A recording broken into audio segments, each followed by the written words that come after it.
주님께서 주신 말씀은 사도행전 1장 15절에서 26절까지 말씀입니다. 사도행전 1장 15절에서 26절까지 말씀을 교독하도록 하겠습니다. 모인 무리의 수가 약 120명이나 되더라. 그때 베드로가 그 형제들 가운데에 일어서서 이르되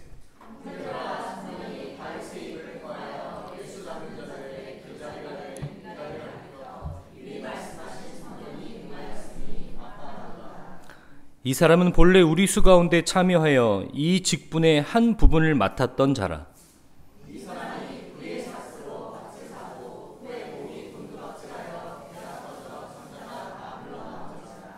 이 일에 예루살렘에 사는 모든 사람에게 알려져 그들의 말로는 그 밭을 아겔다마라 하니 이는 피밭이라는 뜻이라.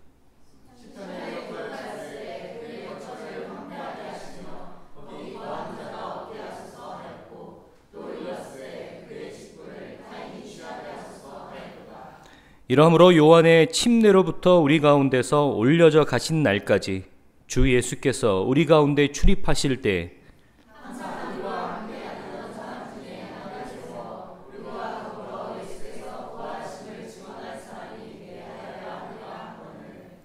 그들이 두 사람을 내세우니 하나는 바사바라고도 하고 별명은 유스도라 하는 요셉이요 하나는 matti아라.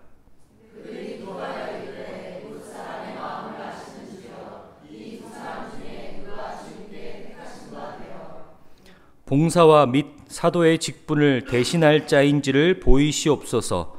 유다는 이 직무를 버리고 제 것으로 갔나이다 하고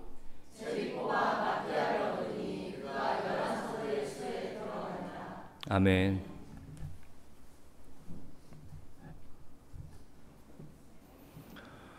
어제 밤부터 비가 세차게 내리고 있는데 비 피해 없으시고 또 이 궂은 날씨에도 예배드리는 장소에 오셔서 하나님께 예배를 드리는 여러분 가운데 하나님의 은혜가 함께하기를 주님의 이름으로 축원합니다. 우리는 오늘 계속해서 이어서 사도행전을 보고 있습니다. 사도행전을 시작한 지 얼마 되지 않았습니다. 사도행전은 어떤 배경과 어떤 모습 속에서 시작됐는지를 우리가 지금까지 나누고 있는데요. 예수님께서 부활하시고 제자들과 함께 하신 다음에 승천하신 다음의 이야기를 사도행전은 그려가고 있습니다. 예수님께서 그들의 기대와는 달리 그들 곁을 떠나십니다. 약속하신 성령을 너희에게 보내주겠다. 그 성령이 너희에게 임하기까지 이 성에 머무르라고 그들에게 명령하시고 그들 가운데서 하늘로 올라가십니다.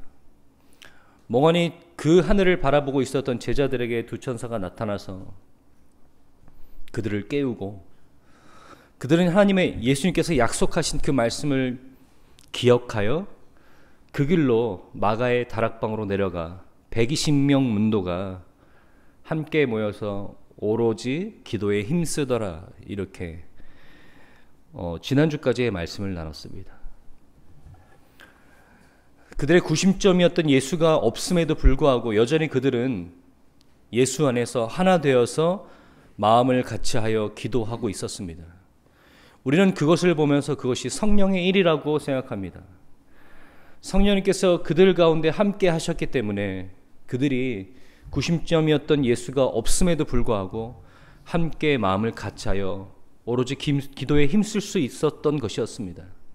오늘 그 장면에서 연속성을 두고 있는 한 이야기를 우리가 보고 있는데 사실 우리가 지난주까지 함께 나눴던 말씀, 그러니까 14장은 이렇게 1장 14절은 이렇게 이야기하고 있죠. 여자들과 예수의 어머니 마리아와 예수의 아우들과 더불어 마음을 같이하여 오로지 기도에 힘쓰더라 이렇게 되어 있어요. 11 제자들의 명단과 함께 예수의 어머니와 여자들 그들이 오로지 마음을 같이하여 기도에 힘쓰고 있었다라고 보고하고 말씀이 끝납니다. 그러면 그 다음에 말씀이 어디로 이어져야 가장 자연스럽냐면 2장 1절이에요. 2장 1절. 2장 1절은 오순절 날이 이미 이름에 그들이 다 같이 한 곳에 모였더니 호련히 하늘로부터 급하고 강한 바람이 불어 성령이 강림하시는 그 장면들이 이어집니다. 그러니까 우리가 지난주에 14절부터 14절이 2장 1절로 이어지는 것이 가장 자연스러운 모습이죠. 그런데 오늘 우리가 읽은 본문은 제가 말씀드렸다시피 약간 어색하게 끼어 있습니다. 어색하게 끼어 있을 뿐더러 그 내용이 잘 이해가 되지 않습니다. 제가 말씀을 드릴 텐데 한번 잘 들어보세요. 약속하신 성령을 그들이 기다리며 기도하고 있었습니다.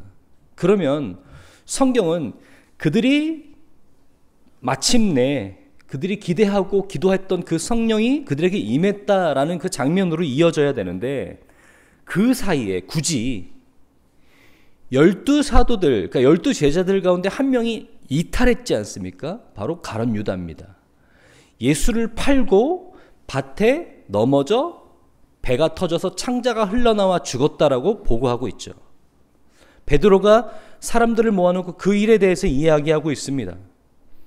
그러면서 베드로의 공석이 생겼으니 우리와 함께 다니던 자들 중, 그러니까 예수께서 침례 받으시던 날부터 죽으시고 부활하신 이 모든 것들을 목격한 제자들에 속하지 않은 12제자들에게 속하지 않았던 사람들 중 한 명을 가룟 유다의 공석을 채우게 하자라는 이야기를 하는 것입니다. 그래서 그들 가운데 두 명이 후보가 생깁니다. 바로 누굽니까? 유수도라 하는 요셉이요 마띠아라 하는 이 두 명의 후보 가운데서 제비를 뽑아서 마띠아가 선출됩니다. 이 이야기가 왜 굳이 이 사이에 껴 있어야 됩니까? 제가 여러분들에게 여쭤보죠. 마띠아가 선출됩니다. 여러분 마띠아에 대해서 아십니까? 몰라요, 우리는. 왜 모릅니까? 성경에 기록이 없어요. 성경의 기록에도 없습니다. 심지어는 마띠아가 선출되는데 마띠아는 설명도 없어요. 요셉은 별명도 있고 뭐 별칭도 있고 한데 마띠아는 그냥 마띠아입니다. 설명도 없어요. 그런 마띠아가 가룟 유다의 공석을 채웠다. 이게 뭐 그렇게 중요하다고. 지금 굉장한 드라마가 펼쳐지기 직전에 그들이 120명의 문도들이 모여서 기도하고 급하고 강한 바람이 성령이 그들 가운데 임하시는 이 직전의 이야기에서 어색하게 왜 이 이야기가 껴있는 겁니까? 잘은 모르겠는데 성령님께서 그들을 한데 모으시고 그들을 오로지 기도에 힘쓰게 하시며 약속하신 성령이 그들 가운데 임하십니다. 급하고 강한 바람으로 그들 가운데 임하세요. 그럼 우리는 이것이 어떤 의미인지는 모르겠지만 성령이 그들의 가운데 행하시게 하는 어떤 사역 중에 하나로 연결성을 둘 수 있습니다. 그 정도는 알겠는데 이게 어떤 의미를 우리에게 두고 있냐라는 거예요. 마따디아서라는 외경에 보면 마띠아의 기록이 좀 남아 있습니다. 그가 예수를 위해서 복음을 위해서 살다가 순교했다라는 그런 기록은 남아 있지만 말 그대로 외경입니다. 우리가 신뢰할 수 없는 자료라는 거예요. 그렇게 우리가 단 한 번도 언급되지 않았고 또 그 이후에도 언급되지 않을 이 마띠아가 12사도들 가운데 들어가게 됐다라는 이유를 왜 우리가 보게 되는지 오늘 좀 이 이야기를 하게 될 건데요. 여러분 한번 잘 들어보시길 바랍니다. 이것은 우리에게 어떤 것들을 시사하고 있으며 무슨 의미를 두고 있는가라는 거예요. 내용으로 깊이 들어가면요.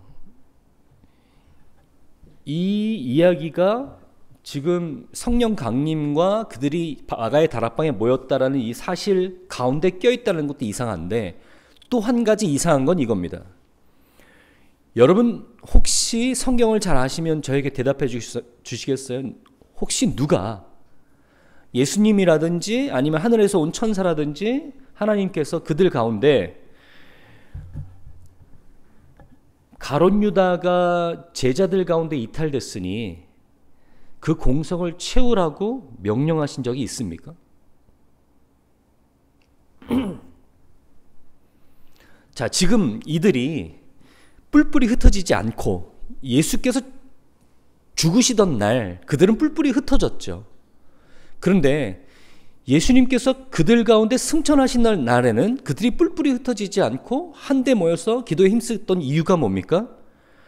그들이 예수님께서 약속하신 것들을 이루기 위해서 그들이 함께 모여 있었다라는 거예요. 그러니까 그들은 지금 어떤 임무에 충실하고 있습니까? 예수님께서 그들에게 명령하신 그 임무에 충실하고 있는 거예요. 그러면 지금 그들이 하고 있는 이 행위도 어떤 임무의 연속성을 띠고 있어야 되는 거예요.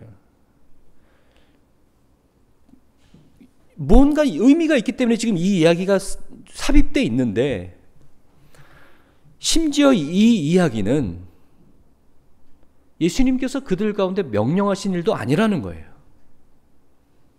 다시 말해서 그들이 그냥 베드로가 일어나서 그 120명 가운데 이렇게 얘기합니다.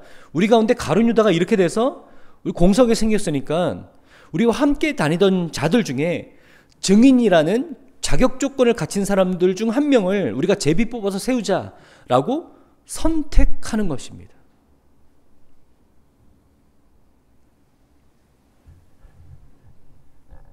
아무도 그들에게 그런 일들을 시킨 적도 없고 그런 임무를 맡긴 적도 없지만 그들 가운데 베드로가 앞장서서 그 가룟 유다의 공석을 채우겠다라고 선택하게 됩니다. 그러니까 이런 이야기가 왜 이 사이에 껴있는지 우리는 생각해 볼 필요가 있습니다.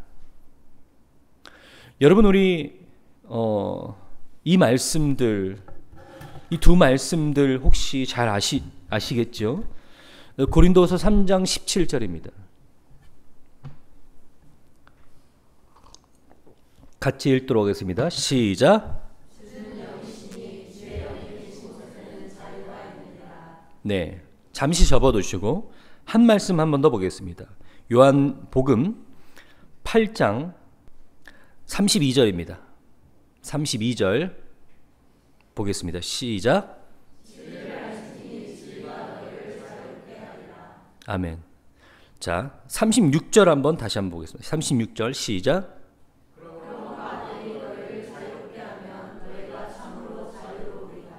아멘.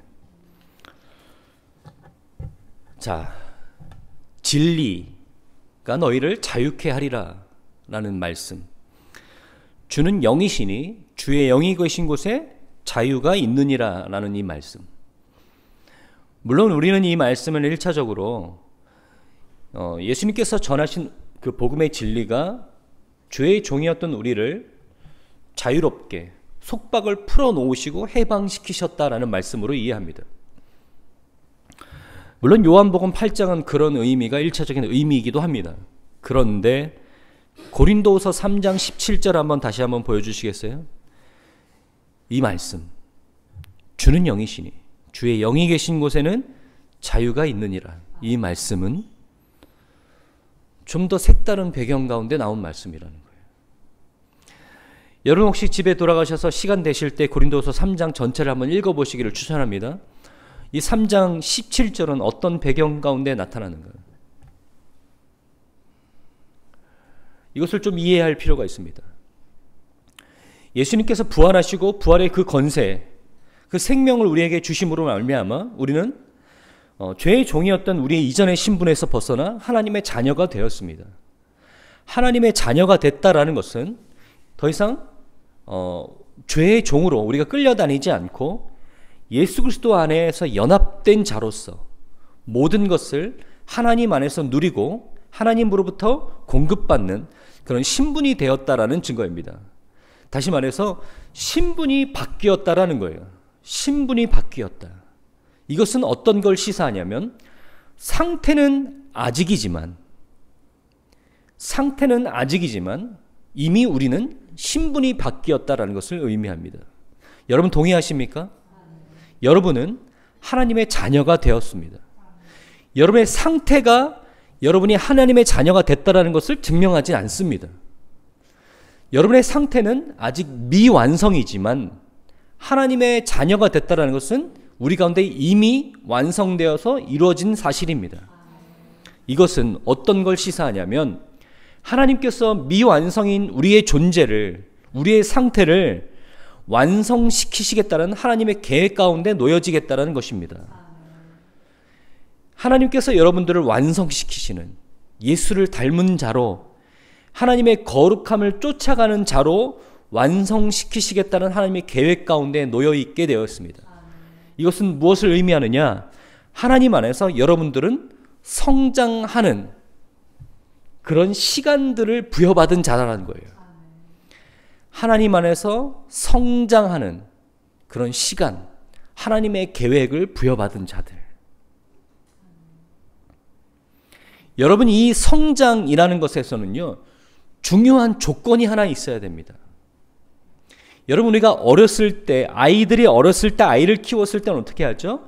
우리가 주는 것을 먹고, 우리가 놀게 하는 곳에 놀며, 우리가 지워주는 장난감을 가지고 시간을 보냅니다.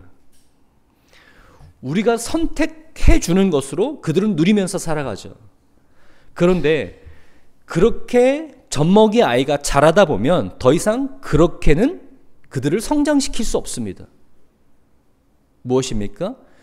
일정 부분의 자유가 그들에게 계속해서 쥐어져야 돼요. 주어져야 돼요. 우리가 왜 그렇게 합니까? 그래, 한 번 더 한번 해봐. 네가 한번 선택해 볼래? 여러분, 우리나라에서는 이게 익숙한 풍경 아닌데, 제 친구가 미국에 유학을 가서 도넛 가게에서 알바를 하는데 어떤 광경이 굉장히 이색적이래요. 어떤 광경이냐면 어떤 엄마가 아이를 데리고 도넛 가게에 방문합니다. 그러면 그 아이에게 그 엄마가 뭐라고 얘기하냐면 너가 원하는 도넛을 골라서 바구니에서 담아오렴, 이렇게 얘기를 해요. 그런데 그 아이가 그 바구니에 자기가 원하는 도넛을 담아왔을 때 그 엄마는 그 선택을 존중한다라는 거예요. 만약에 그 아이의 상태에 따라서 조금 위험하거나 유해할 것 같은 그 도넛에 대해서는 그 아이에게 추천하죠. 이것은 너희에게 지금 좋지 않으니 다른 도넛을 담아오는 건 어떻겠니? 라고 얘기를 해요. 그게 왜 우리에게 이색적이죠? 우리는 그렇게 하지 않잖아요. 그 아이 끌고 가서 뭐합니까? 우리가 원하는 도넛 담아주고 이거 먹어, 이렇게 얘기합니다.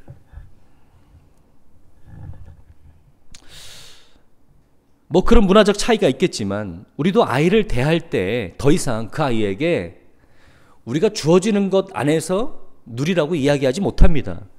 그 아이가 자아가 자라나면 그렇게 따라하지도 않죠.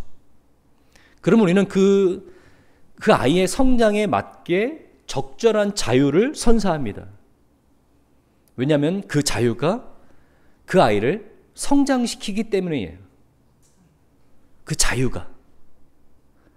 그 아이가 그것을 선택해서 때로는 그 선택이 그 아이에게 잘못된 결과로 다가올지라도 그 결과를 그 아이가 오롯이 책임지게 함으로 인해서 그 아이를 성장시키고자 하는 목적으로 우리는 자유를 부여하게 됩니다.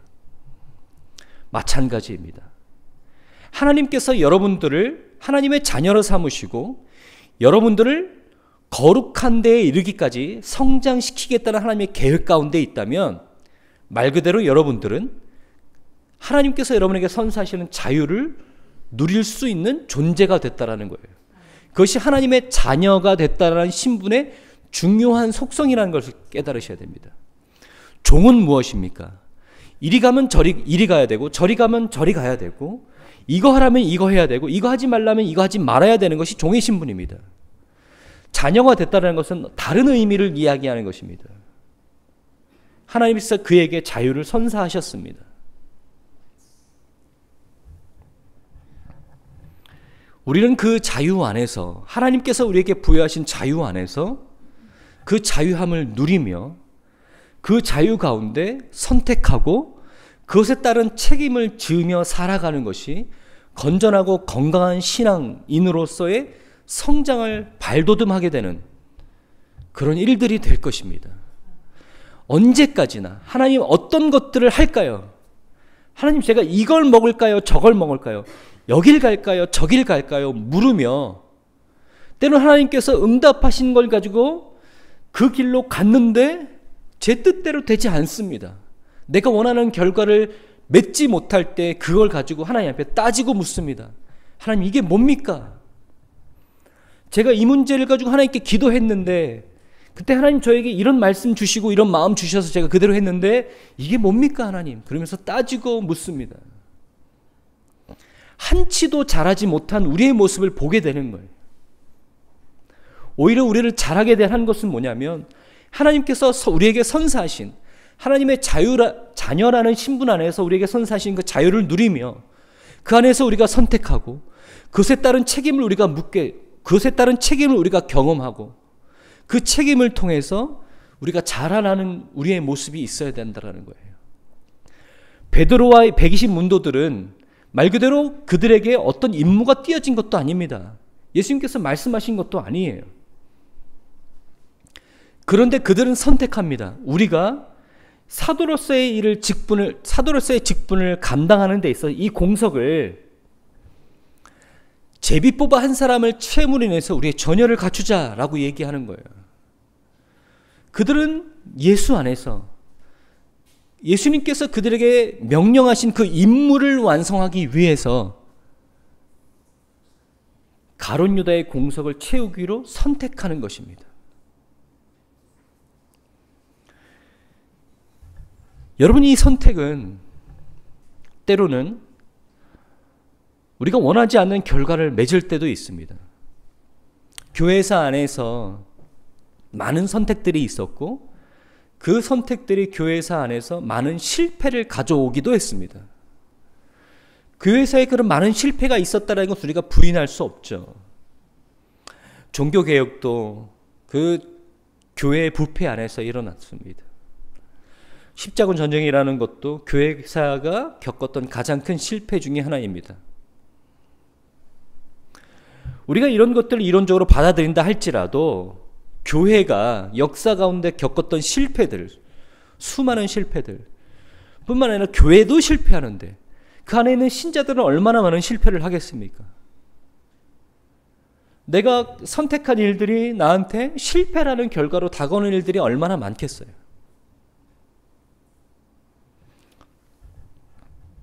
그럴 때 우리가 그 실패를 어떠한 관점에서 바라봐야 되는지, 그것을 우리가 반드시 성장하는 데 필요한 것이라는 거예요.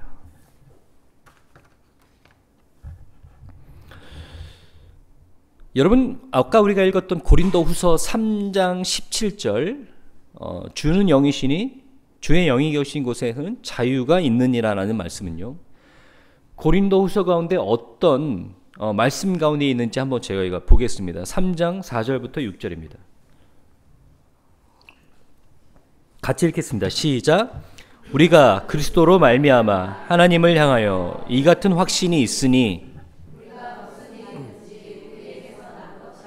스스로 만족할 것이 아니니 우리의 만족은 오직 하나님으로부터 나느니라.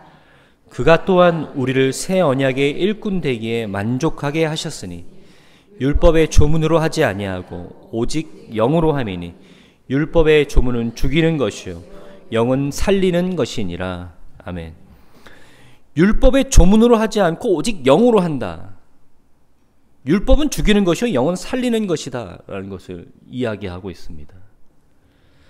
그러니까 옛 조문 율법과 영을 대조하고 있죠.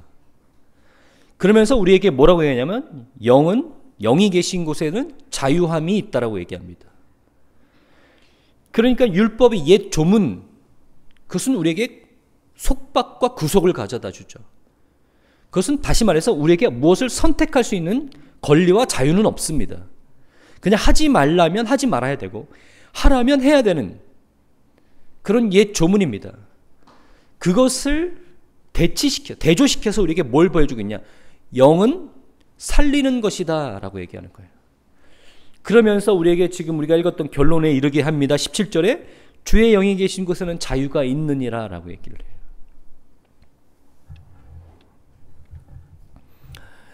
여러분, 이 말씀을 우리가 잘 살펴보면요, 지금 이 사도들이 성령님께서 그들 가운데 행하시는 그 사역의 가운데서 이런 선택을 하고 있다는 것은, 다시 말해서 그들이 그전에는 하지 못했던 일들, 그들은 스스로 그런 일들을 결정하고 선택하고 책임질 만한 실력이 없는 사람들이었어요. 그런데 그들 가운데 성령님께서 그들 가운데 행하시게 하는 일들은 무엇입니까? 그들이 그의 성령 안에서 무언가를 선택할 수 있는 사람들이 됐다라는 거예요. 여러분, 이것은 우리에게 중요한 것을 시사합니다. 우리는 예수를 몰랐을 때, 하나님의 자녀가 아닌 신분이었을 때는 어떻습니까? 잘 돼도 그것은 하나님의 영광이 되지 못하고, 못 돼도 영광이 되지 못합니다. 잘 돼도 예수를 떠나고, 못 돼도 예수를 떠나는 어떤 핑계와 조건이 됩니다. 그런데 하나님의 자녀가 됐다라는 것은 하나님께서 그 모든 것들을 하나님의 영광의 재료로, 하나님의 영광의 과정으로 쓰시겠다라는 거예요. 다시 말해서 우리는 잘 되는 것도 또는 못 되는 것도 하나님께서 영광으로 사용하시는 하나의 재료가 되는 것입니다. 여러분, 이 말씀 기억하시죠? 주의 부르심을 입은 모든 자들에게는 협력해서 선을 이루신다라는 그 말씀. 하나님께서 우리가 겪는 모든 일들을 협력해서 선을 이루시게 된다라는 거예요. 그것이 우리에게 하나님의 자녀가 되다는 신분의 중요한 특징입니다. 예전에는 우리 가운데 실패가 있고 성공이 있었습니다. 그런데 우리가 하나님의 자녀가 됐다면, 우리가 겪는 실패라고 할지라도, 우리가 겪는 성공이라 할지라도, 그 모든 것들이 하나님 안에서 하나님께서 우리가 영광이 되기 위한 하나의 재료로 쓰시겠다라고 하시는 것입니다. 그러면 그런 관점에서 우리의 인생을 바라봐야 됩니다. 그러면 여러분 신앙의 삶을 살면서, 성령으로 말미암아 동행하는 삶을 살면서 여러분에게 주어지는 여러 가지 선택 가운데, 여러분, 그것이 성령 안에서 하나님의 뜻을 위해서 하는 모든 일이라면, 여러분 그 가운데 무엇을 선택하시고 그 과정과 결과에 따라서 여러분의 책임을 지시고, 그 과정과 결과 모든 것들이 하나님께서 여러분들을 성장시키신 하나의 재료라는 것을 기억하시며, 여러분 더 이상 어린아이, 갓난아이와 같은 자리에서 일어나셔 여러분들이 선택할 수 있는 자유가 있다는 것을 누리시는 여러분 되시길 바랍니다. 여러분, 이 말씀을 하면 어떤 사람들은 이 자유를 방종으로 끌고 오는 사람들이 있습니다. 그럼 나는 내 마음대로 살아도 되냐라는 거예요. 예전에는 우리가 신앙생활하면서 어떤 선택에 부담감이 있었어요. 이걸 선택해야 되는지 저걸 선택해야 되는지 우리 가운데 부담감이 있었는데, 제가 이 말씀을 여러분들에게 선포하고 나면 그 부담감이 덜어져서 나는 무엇을 선택하든 하나님께서 그것을 인도하실 거며, 나는 어떤 선택에 있어서 부담을 가질 필요가 없다고 생각하시는 분들이 있는데, 오늘 본문 말씀은 그런 이야기가 아닙니다. 하나님께서 여러분들을 예수 그리스도로 말미암아 해방시키셔서 구속하고 있는 모든 것들을 풀으셔 자유 가운데 하나님의 자녀가 되었다라는 것은 방종으로 가져가라는 의미가 아니라는 거예요. 다시 말해서 다시 죄를 짓는 자리로 돌아가라, 진흙탕에서 꺼내어 깨끗이 씻기고 좋은 옷을 입혔더니 다시 진흙탕으로 돌아가서 놀으라, 이 얘기가 아니에요. 하나님의 자녀로 깨끗함을 입어 깨끗한 신분의 옷을 입혀놓으면 그 하나님의 자녀라는 신분 안에서 누리게 되는 자유가 있다라는 거예요. 그것은 죄를 지을 자유가 아닙니다. 그건 죄를 지을 자유가 아니라는 거예요. 오늘 이 사도들도 그들이 가지고 있는 자유 안에서 어떤 것들을 선택하게 되죠? 예수님께서 그들에게 주신 임무잖아요. 그죠? 너희는 가서 증인이 되라라는 거예요. 증인으로서의 삶을 살아라. 복음을 전파하는 삶을 살아라. 어디 가서 무엇을 하든지 너희는 앞으로 증인이 되어야 돼라는 임무를 띠게 되는 거예요. 그런 그 임무를 띠는 데 있어서 그 임무를 띠는데 우리가 한 명이 더 필요하다라고 그들이 판단했겠죠. 그러면 그 판단 안에서 그들이 선택하는 거예요.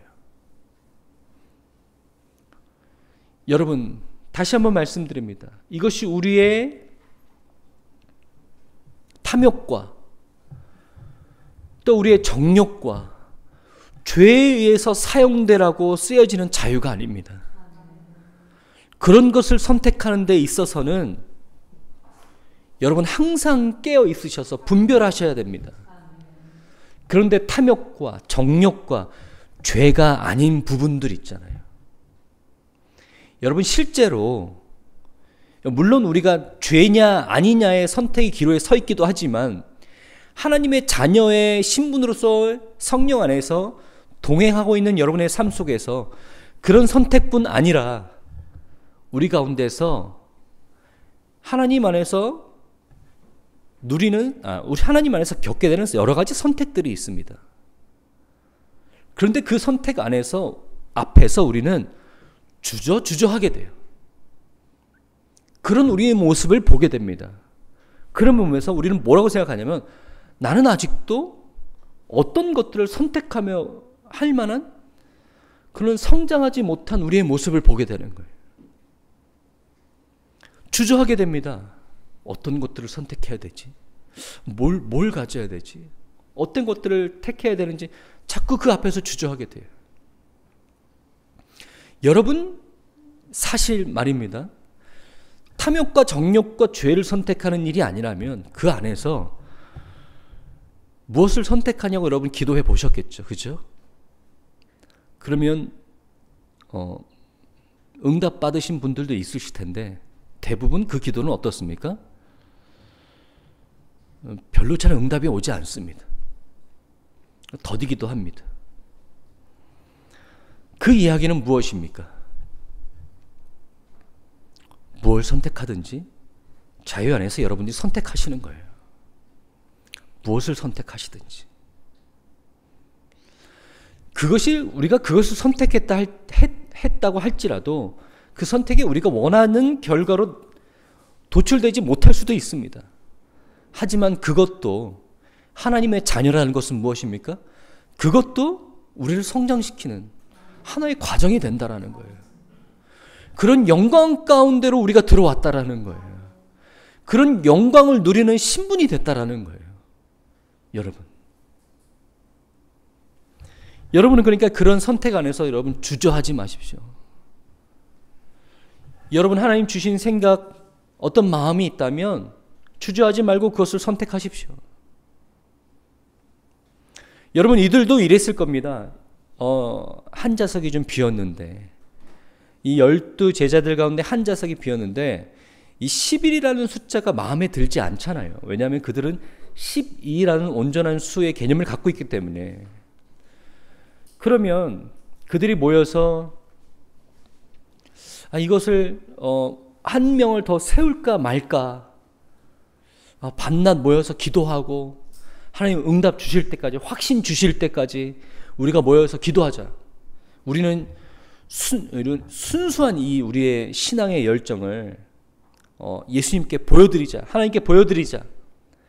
하나님 우리에게 응답 주실 때까지 이 한 명을 세울까 말까요? 이 응답 주실 때까지 우리는 계속해서 기도하겠습니다. 그런 소극적이고 그런 어린아이와 같은 태도가 아니라 그들은 예수님께서 주신 그 임무를 감당하기 위해서 과감하게 그런 일들을 선택하게 되는 것입니다. 마찬가지입니다.